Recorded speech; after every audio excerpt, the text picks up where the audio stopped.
dadi karunaning kaswase.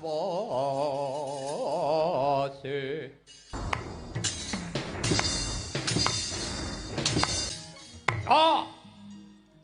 Hey!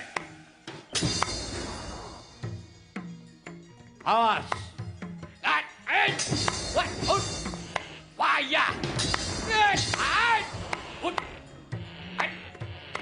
Iya!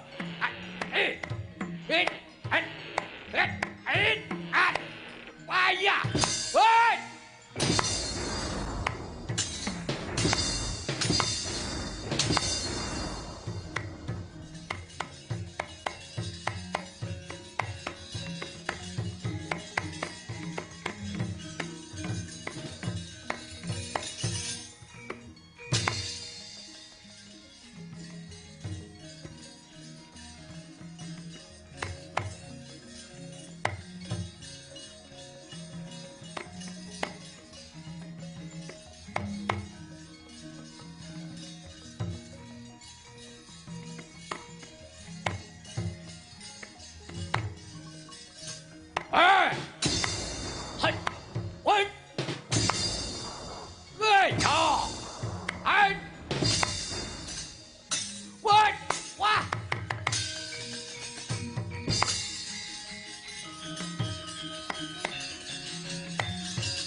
Ayo, hoya anakku le.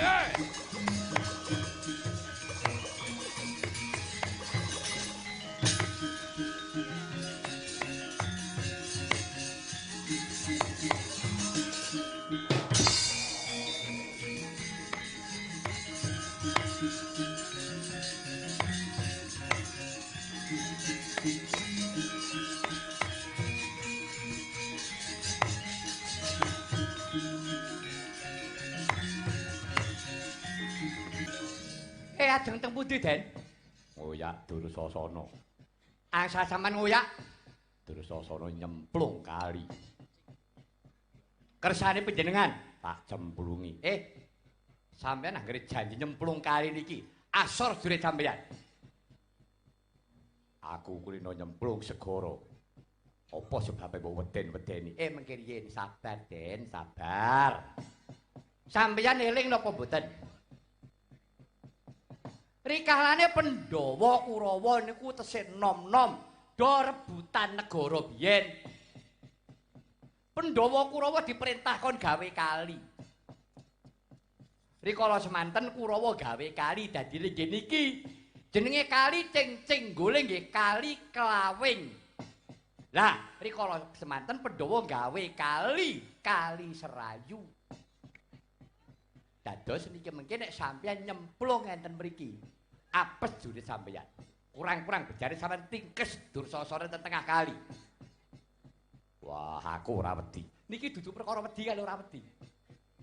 Sampeyan gugu kula napa mboten? Nek gugu kula mundur mawon. Nek Dursasana gelem mentas pun diladeni enten daratan. Wadene nek pancen Dursasana rawani mentas ben teke mawon. Gen medhok enten jero kali. Mengkono. Nggih. Pun kok mundur mawon, rasa digabres wong edan niku. Dudu jiwa senopati. niku jiwane wong sudra sampali nggih ngoten niku. Nggih, mundur mawon.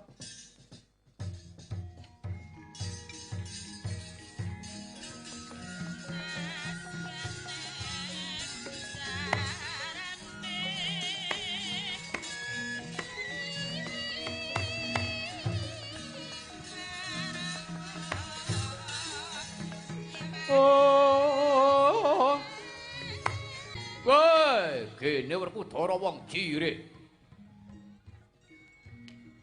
Biyen kulino nyemplung segara. Biyen ngono biyen kuwi ngapusi. Nyatane saiki nyemplung kali ora wani nututi. Ayo. Werkudara aja jire getih, wedi mati kowe. Tututon aku. Ayo, selulup ning jero kali kene. Ora sah isin. Aja pekewo. Ayo.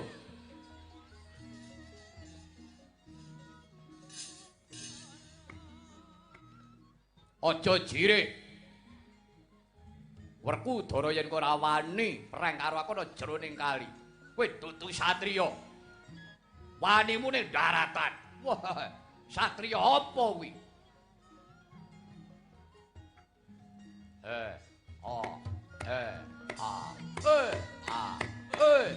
Werkudara jebul wong jire, Werkudara kowe wong jire, wedi mati, wedi lara.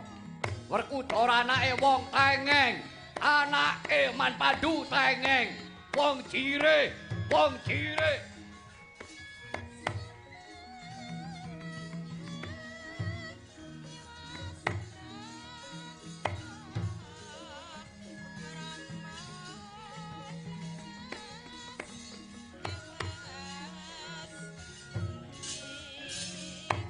Ayo Werkudara, tanding yuda karo aku gelut ana jroning kali kene. Ayo Werkudara aja kluntreng-kluntrung. Werkudara anake Manpadu tengoeng. Wah, cangkem. Pun kajenge. Mumpun to diteke mawon. Werkudara anake Manpadu tengoeng. Dosana anake wong picek. Pun sabar, ada wong picek. Parat. Rasane wong sing wis mati. Rasa bengak-bengok suwek cangkemmu kuwi.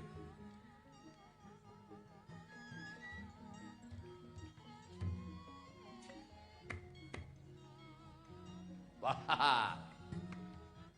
Iya.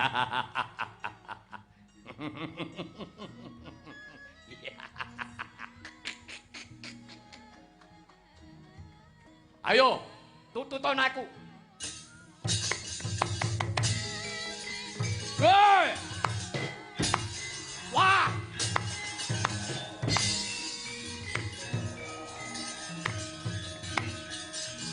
Hei!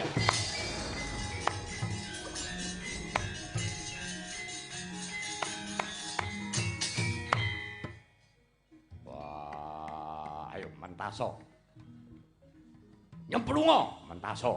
Nyemplunga. Ora sudi. Satya perang ro tengah kali apa kurang nggon, apa kurang papan. Ayo ketokno jiwa kasatriyanmu.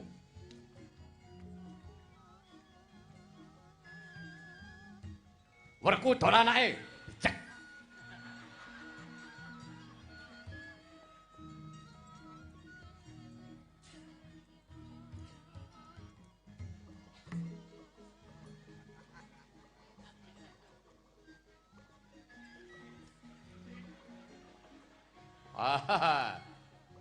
Werkudara wong jere ya. Wong edan.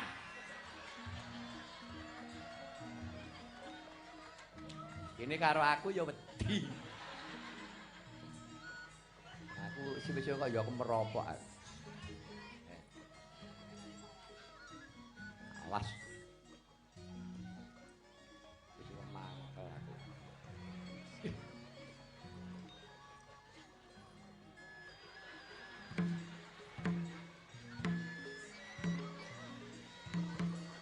Apa, Tru?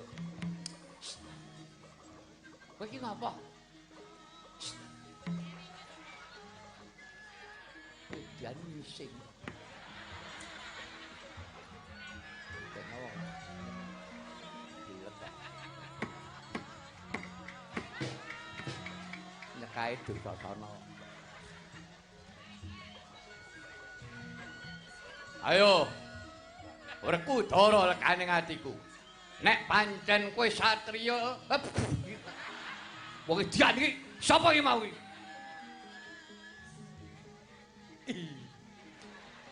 Edian ora. Warat. Iki gaglakane iki apa? Ayo, yen pancen kowe wong Digdaya, Werkudara nyemplunga kene lekaning atiku.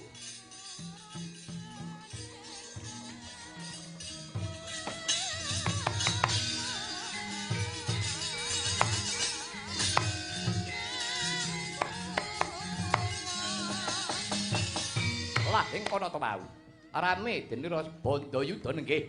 Raden Dursasana tanding tiyasa lan Raden Arya Werkudara. Rikala semana Sang Dursasana cumemplung jroning kali Cingcing Guling ya kali Klawing. Ingkang rikala semana kaya dumawah jayane Sang Dursasana kalamunta cumemplung jroning kali Cingcing Guling. Kocap ingkang wis abadan sukma ya Kumara nenggih Sukmanira tukang satang prau kali Cingcing Guling nenggih Kitarka ingkang rikala semana kaperjaya dening Raden Dursasana kinarya tumbal. Duk samana Kitarka datang minggah dumateng kasuwargan kalamunta dereng saged males hukum kelawan Sang Dursasana teka kaya ta mangkono. Sigra-sigra cumlorot saking Dirgantara.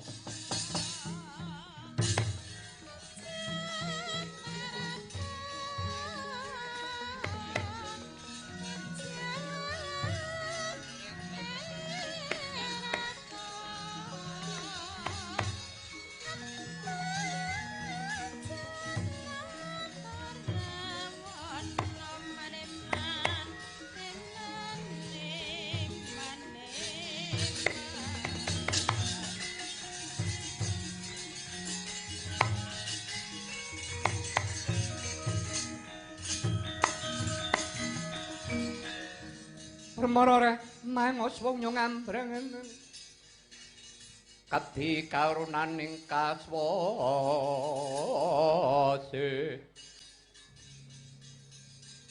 aneng marga malakung risang gondo watratmaja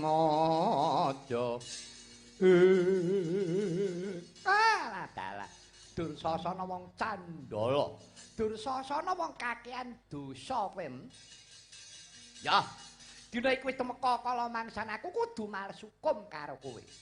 Utang wirang nyaur wirang, utang loro nyaloro, utang pati nyaur pati. Nalika semono aku ora dosa, aku ora perkara. Aku iki mung tukang satang prau. Aku mung seneng tetulung karo wong sing padha liwat kali Cingcing Guling mongko aku iki ya mung golek pangumpa jiwa sak pawehe. Padene aku mbok pateni mbok nggo tumbas sing tanpa dosa tanpa perkara. Ya, Dursasana. Durika aku goleki lenamu.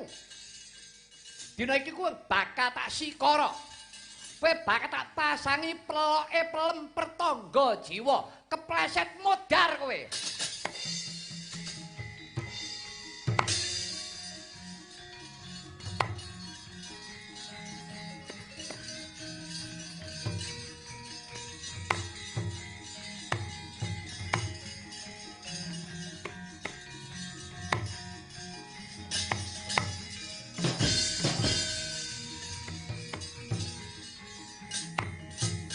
Wah, ayo. Parat Werkudara ketokno jiwa kasatriyanmu. Nyododo ndi dodo nadyan tom aku mati ning tengah kali ora batak gondeli nyawaku. Endi jiwa kasatriyanmu ha?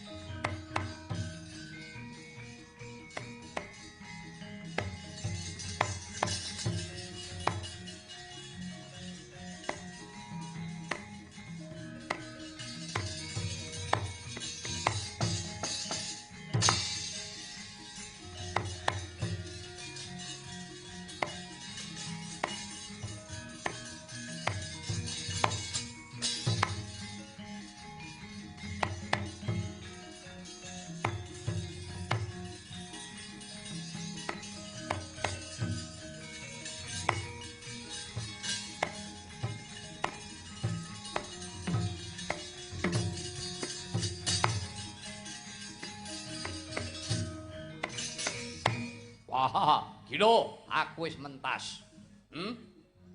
Aku wis mentas Werkudara. Ayo adu katyasan karo aku. Ketoken butimu, ketoken jayaji kawijayanmu.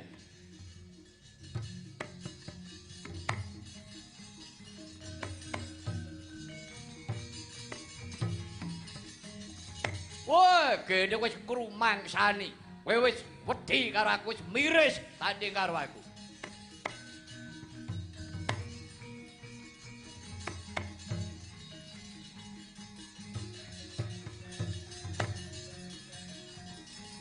Ayo. Werkudara tanding ana aku. Wah!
Aduh mati aku Werkudara.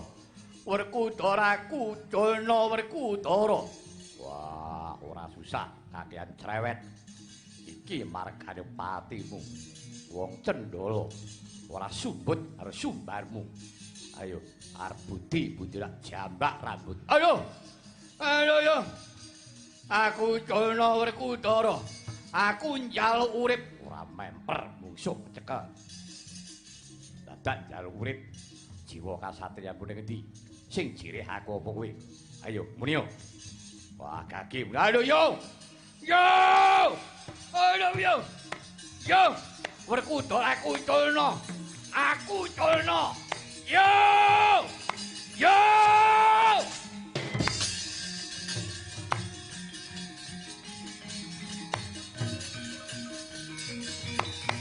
Wah, ya!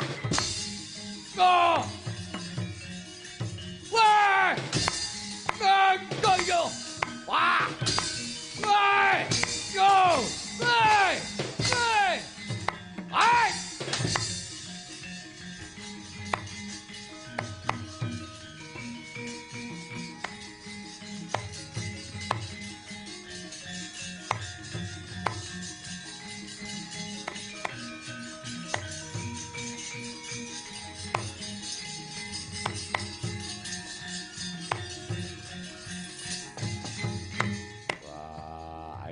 Sasana.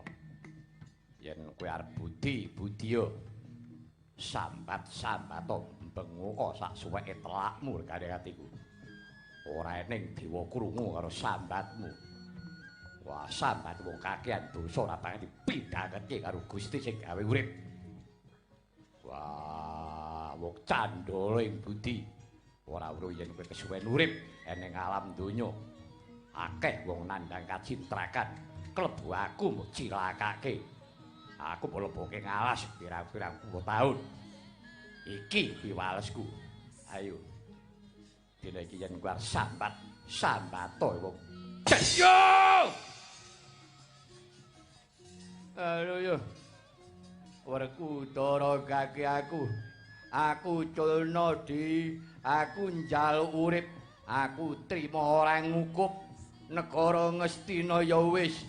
Negara Ngastina dadi duwekmu, rasu. Yo!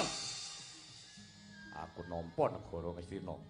Tilase wong murka tak gawe apa? Ora butuh kamukten. Butuh kuman jejuing batangmu. Aduh. Werkudaraku njaluk urip. Koko Prabu Duryudana. Kula niki pripun Koko Prabu? Koko Prabu kula mangjaluke urip. Kakang Prabu kula mangjaluke urip.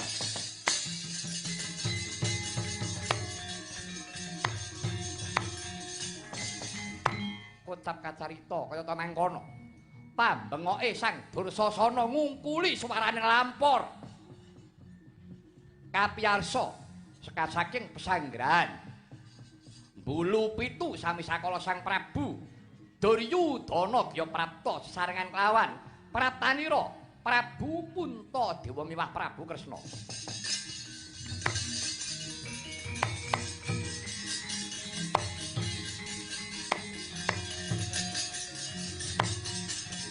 Waduh adikku iki.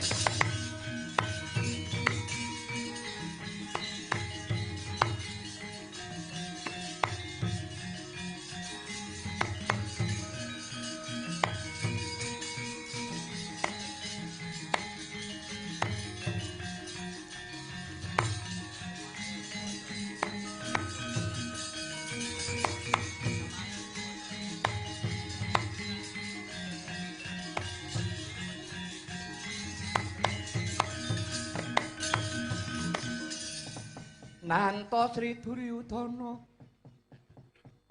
kala nang nganti kodho harining sun Werkudara den kepareng kene sigra Haryasena ong anjujuk dahyang durna Risaksana mangenjali Babu siwaye ngulun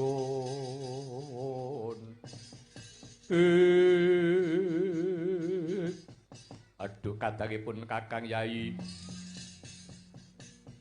Yayi Werkudara pun Kakang mundhut aksama kelawan Siadi pun Kakang njaluk pangapura ya Bratasena aku sing njalukake pangapura keluputane kakangmu Dursasana. Dene iki luwarana ya dipun Kakang trima kalah. Tak cupet semene wae Baratayuda Jaya Binangun. Werkudara, elinga arep dikaya ngapa? Daging kulitmu dhewe padha-padha wayah Sang Wiyasa padha-padha putune Begawan Abiyasa. Aku sing njalukake pangapura. Werkudara elinga ya Yayi.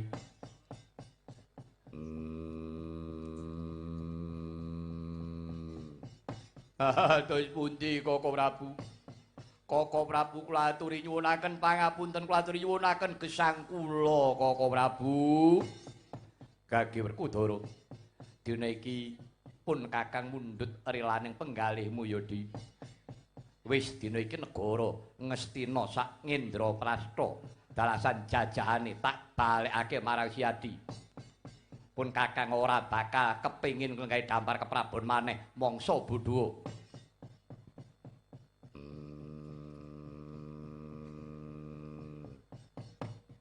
Duh kadangipun Kakang Yayi.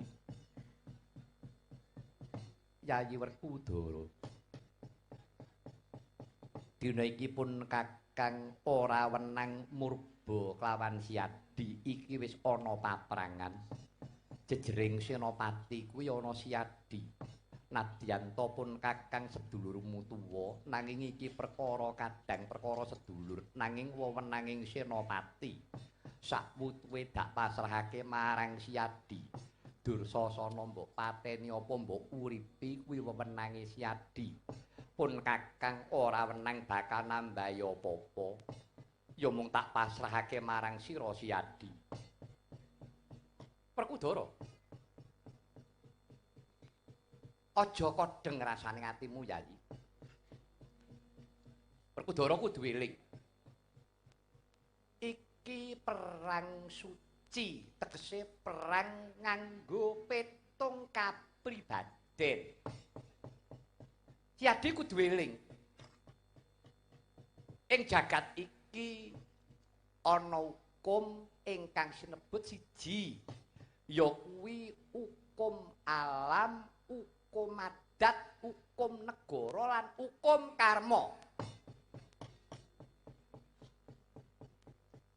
Werkudara, hukum alam, hukum adat, hukum negara kuwi kena disringati.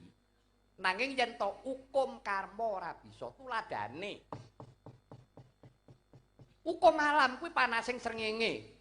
Srengenge kuwi duwe daya panas, kabeh umat kabeh menungsa padha ngakoni yen to srengenge kuwi dayane panas. Nanging panasing srengenge kena dialing-alingi. Kowe nganggo kekudung, kowe nganggo caping, nganggo payung, wis ora krasa panas.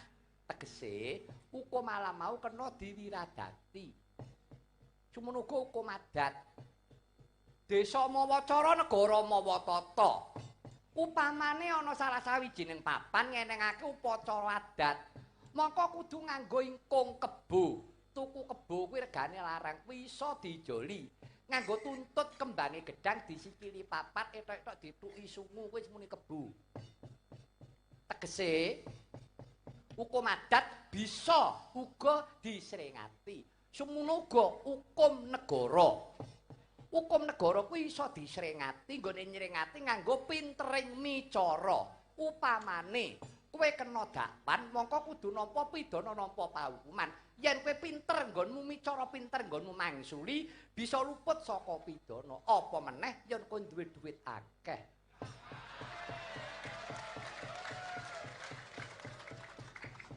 Mbok buyuki redana hukum bisa mamprung. Sing menangan dhewe wong sing sugih redana. Kuwi hukum negara. Mula hukummu kuwi ora jejeg. Yen hukummu kuwi ora jejeg aja ngarep-arep adil bakal jedul, ora metu, ora bakal lahir. Sebab apa? Hukume ora cetha, hukume ora jejeg. Nah, saiki hukum karma. Kuwi hukuming tumindak. Wong putih ketok putih, wong abang ketok abange jalaran. Kuwi sing bakal ngadili Gusti sing gawe urip. Kono wis ora ning amplop, ora ning dhuwit. Ya apa anane tumindakmu ala, kowe ya bakal antuk karma ala becik, semono uga kowe bakal antuk swarga. Lah, eneng kono kuwi ya kang kena dinarani pengadilan suci. Lah mongko iki perang suci ngunduh woing penggawe, ngunduh woing pakarti, utang wirang nyaur wirang, utang pati nyaur pati. Kowe eling apa ora? Lakon Pandhawa dadu biyen. Eling-elingen Werkudara. Rikalane lakon Pandhawa dadu Yayi Puntadewa dianggep kalah. Bondo donya Ngamarta diusungi. Lawan Sengkuni sakurawane. Isen-isen kraton Ngendraprasta entek ludes keles. Kabeh dirayah dening Kurawa klebu Yayi Durpadi. Klebu Yayi Durpadi dianggep isen-isen kraton, sing anggap sapa? Ya sing mbok jangkah kuwi. Rikala semono Yayi Durpadi dianggep yen to kuwi barang isen-isen kraton, eden-eden kraton, mula dicecamah karo sawijining Kurawa. Nganti Drupadi diwudari ukele gelunge nganti udar. Nganti kesemekan tekse kemben kesingsa. Nganti arep diudari kabeh nanging adiling Gusti Kang Maha Suci ora marengake. Nganti kesemekan sing diudari pawongan mau ora iso entek. Dumadakan sing udari pegel atine, kesel minggat dhewe. Nganti Drupadi rikala semana, nganti Prasetya Prasapa ora bakal siram jamas, ora bakal adus kramas yen ora kramas getihe Dursasana. Wis eling-elingen.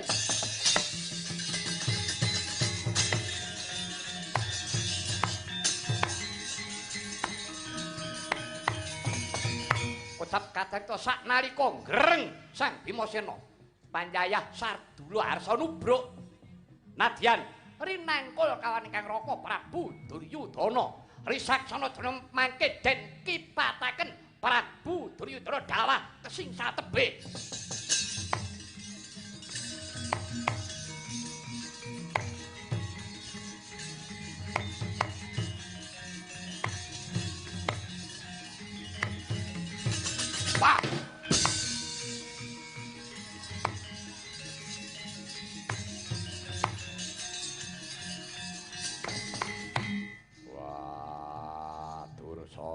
wong candala menungsa kakehan dosa. Wah, dina iki kudu gelem nampa paukuman iki tibaning piwalesku nalika semana kowe ngerang-erang karo para Pandhawa. Kowe tak siya karo kembar, kowe tak siya karo Permati klebu aku.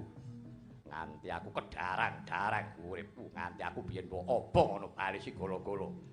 Ora liya mung saka patrapmu sing diubupi lawan patih sengkune iblis lanang. Yo!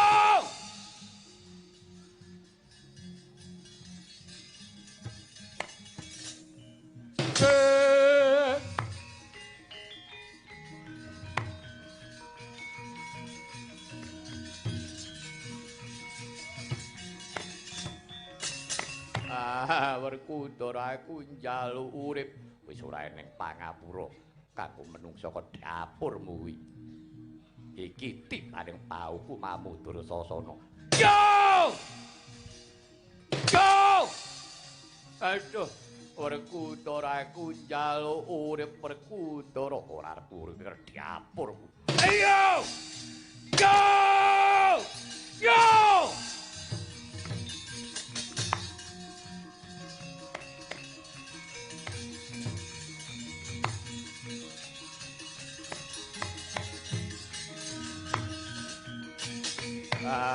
Aku njaluk urip Werkudara. Aku njaluk urip Werkudara. Urip piye? Aku njaluk pangapura ya Di. Iki pangapuramu. Yo! Yo! Ayo! Ah! Yo! Ayo! Ah! Ah! Ayo! Ayo! Ayo! Yo!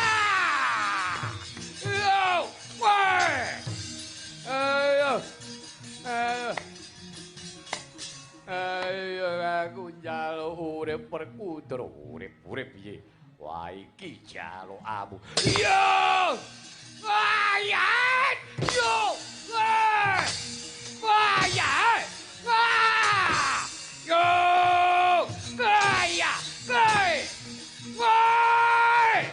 Yeah!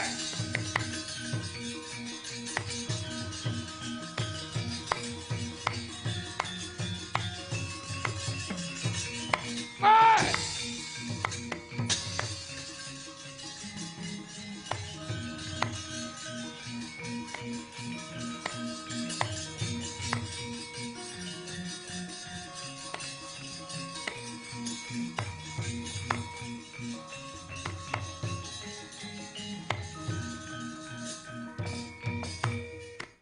Werkudara. Drupadi Mbak Yukwapa. Ora ketang sithik. Aku njaluk getihe Dursasana Werkudara. Wis entek. Ora ketang sithik tak nggone srana. Yen nganti aku ora entuk ludirane Dursasana tegese selawasku aku nandhang dosa. Ora bisa luwar saka ing penandhang. Wah, iki isih ana. Getih sing tememplek ning jenggotku. Tak perse dhisik. Tak usapke ning rambutmu. Wis luar punagimu, luar nadarmu. Mengkono Werkudara. Yo. Iya mara diage tindak no Werkudara.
wahing panata wau rikala semana gugur punamadyaning palagan inggih Sang Dursasana kapoteng-poteng sinempal-sempal baune kanan kering sukune kanan kering tunduk kelawan karma ingkang tinanem ing Madyapada Sang Dursasana bauta